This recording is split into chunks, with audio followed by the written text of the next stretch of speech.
చూడా నా అందమే నా శాపమా? అబ్బాయి ఈ రోజంతా నీతోనే ఉండి పర్సనల్గా అన్నీ మాట్లాడుకుంటాడంట. అతను అనాథ. రోజంతానా? జాగ్రత్త, తొందరపడద్దు, ఓకేనా? యూ నో మీ కదా daddy. Okay okay, get ready.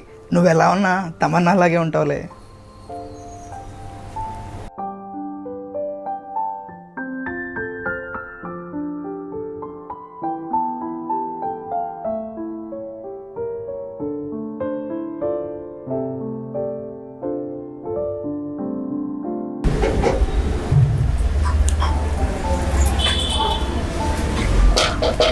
Sita,